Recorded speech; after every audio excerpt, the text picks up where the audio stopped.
Tra qualche istante andrà in onda il TG News, la controinformazione dei sopravvissuti italiani e della rete L'abuso. Vi ricordiamo che il programma è sottotitolato in 5 lingue che potete selezionare dalla sezione sottotitoli. Buona visione. In a few moments the TG News will be broadcast. Counter-information from Italian survivors and the Abuse Network. We remind you that the program is subtitled in 5 languages which you can select from the subtitles section. Have a nice viewing. En unos momentos se transmitirá TG News. Contrainformación de supervivientes italianos y de la red Abuse. Te recordamos que el programa está subtitulado en 5 idiomas que podrás seleccionar en la sección de subtítulos. Buena visión. Dans quelques instants le TG News sera diffusé. Contre-information des survivants italiens et du réseau Abuse. Nous vous rappelons que le programme est sous-titré en 5 langues que vous pouvez sélectionner dans la section sous-titres. Bonne vue. In wenigen Augenblicken können Sie hier die TG News sehen. Sie finden Nachrichten von italienischen Betroffenen und dem betroffenen Netzwerk in Italien, Rete L'abuso. Das Programm wird in 5 Sprachen untertitelt, die Sie im Menü auswählen können. Viel Spaß beim Ansehen.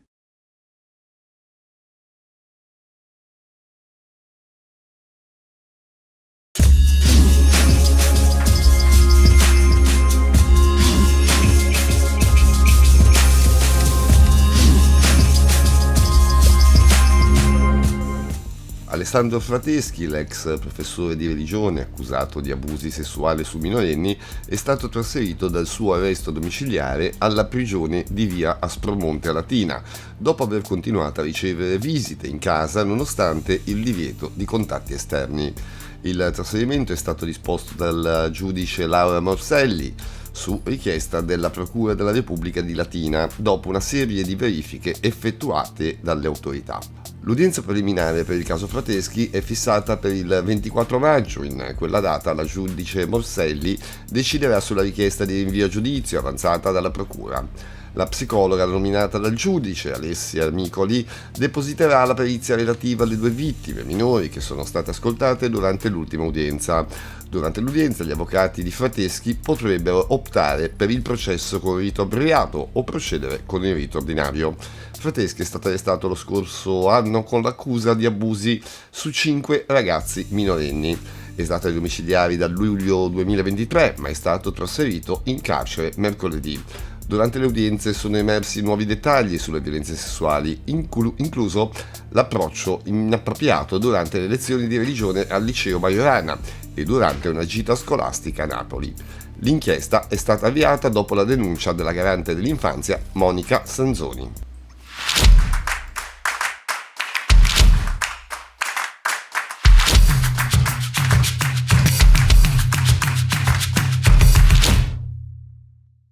Dopo che ho scoperto che Pell ha finanziato la diocesi di Bergoglio, tu sei sicuro che non finiremo nella merda? Perché questo sarà in Vaticano e noi lo dobbiamo controllare. Il Papa è con noi. Il cardinale mi ha detto che a settembre ci vediamo. A settembre dobbiamo far sparire quella roba della Orlandi e pagare i tombaroli. Di questo devi parlare al Papa. Poi ce la vedremo con il VAM e altre cose. Ora che torniamo si lavora all'archivio. E basta giornali e follie varie. Ascoltami bene, oramai abbiamo perso la battaglia, giornalisti o meno, non sono la soluzione. Adesso facciamo passare l'estate, io vado a Singapore e capirò di più. Quando torno pensiamo a cosa fare e anche il Papa sarà più lucido. Buttare tutto per aria e distruggere il Vaticano non ha alcun senso. Vediamo se il Papa chiuderà il VAM o che farà. Intanto io penso a cosa fare. Io ti voglio bene e veramente credo in te e in questa riforma, ma così non andiamo lontano. Il Papa sbaglia a gestire questo senza la gendarmeria. Io, per quanti amici posso avere, questi hanno mondi enormi dietro. Questi del georadar, della tomba, come li paghiamo? Il Papa vuole sapere, ma poi chi paga? E soprattutto di nascosto, chi paga? Piuttosto quella roba dell'Orlandi deve sparire e tu devi farti gli affari tuoi. Ho visto Gianni. Io non credo che sia come dici tu su di lui. Quello che hanno fatto è un reato e lui lo deve sapere.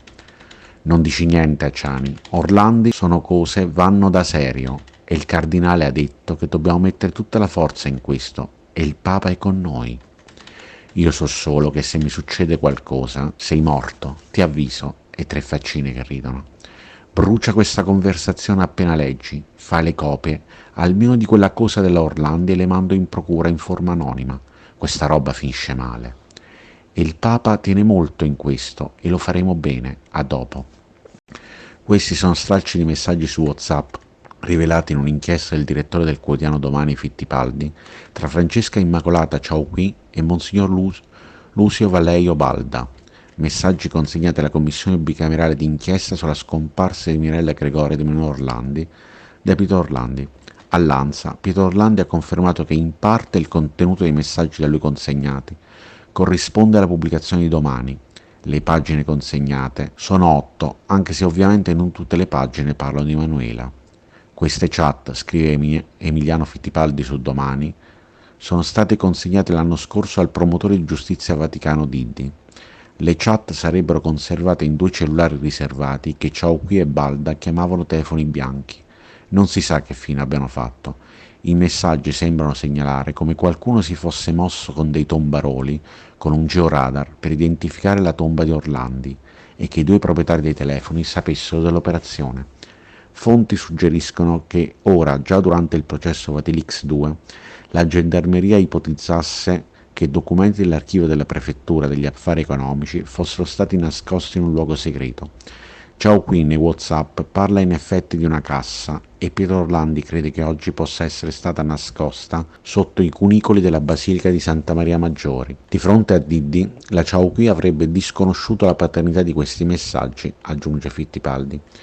Il contenuto e le circostanze dei messaggi consegnati da Pietro alla Commissione non saranno oggetto di alcun commento da parte mia, perché fanno parte di questioni circa cui sono tenute al segreto di Stato, ha commentato Ciauqui su X, l'ex Twitter.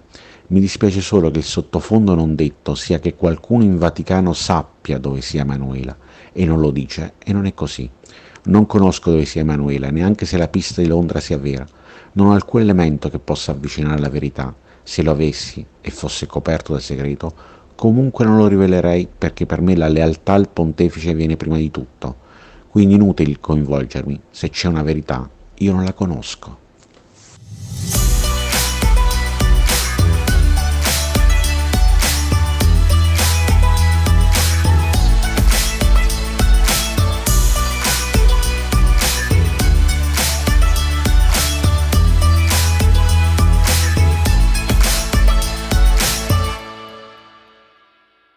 Il sistema di abusi sessuali perpetrati dal prete della diocesi di Treviri in Germania, Edmund Dillinger, deceduto nel 2022, è più vasto di quanto finora noto. Secondo i risultati del rapporto presentato il 7 maggio dagli investigatori speciali incaricati dalla Commissione indipendente per l'inchiesta sugli abusi sessuali nella diocesi di Treviri, Dillinger ha abusato sessualmente di almeno 19 persone tra il 1961 e il 2018, 11 le vittime di cui si conosce l'identità, ma moltissime sarebbero le persone cadute vittime del comportamento deviante di Dillinger. Lo studio di 96 pagine conclude che Dillinger, prete pluripremiato per l'impegno sociale e fondatore di un'organizzazione umanitaria in Africa, ha vissuto l'opposto di ciò che ha predicato per decenni. Ha vissuto, così dice il rapporto, la sua omosessualità, che all'esterno disapprovava fortemente, senza inibizioni e in un modo talmente criminalmente rilevante, e appariva ossessionato dal potere, era egocentrico e narcisista. Il rapporto punta il dito anche contro i responsabili della diocesi di Treviri, che hanno insabbiato i casi di abusi divenuti noti, in particolare negli anni 60 e 70. È difficile comprendere, così gli inquirenti, che una personalità come Dillinger possa restare al servizio della Chiesa per decenni, nonostante tutta la conoscenza delle sue trasgressioni e dei suoi atti di abuso. Esaminata la gestione di 5 vescovi, tra cui anche quella del cardinale Reinhard Marx, vescovo della diocesi dal 2002 al 2008.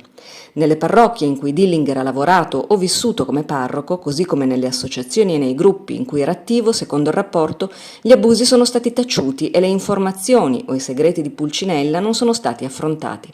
Solo nel 2012 la diocesi di Dillinger ha vietato di celebrare messe e di avere contatti con i giovani. L'inazione e la chiusura di un occhio da parte dei responsabili della Chiesa, prosegue il rapporto, che può essere vista solo come una deliberata copertura, sono servite principalmente a proteggere il buon nome della Chiesa e della diocesi. Tutti i riferimenti alle azioni di Dillinger furono in gran parte ignorati. Gli autori dello studio lamentano che le autorità investigative del Saarland hanno trattato le prove essenziali in modo responsabile e le hanno quasi completamente distrutte prima che potessero essere esaminate. I due investigatori, uno ex procuratore di Coblenza, Jürgen Brauer, l'altro ex vice procuratore di Treviri, Ingo Romada, che hanno completato le loro ricerche in Germania intervistando più di 50 testimoni e persone colpite e hanno valutato i fascicoli della diocesi di Treviri e dei pubblici ministeri coinvolti, continueranno ora il loro lavoro per un altro anno, lamentando che il Ministero degli Esteri abbia completamente ignorato le richieste di informazioni o di sostegno, continuano la loro indagine nei paesi africani dove Dillinger era solito viaggiare. Domande importanti sono ancora senza risposta.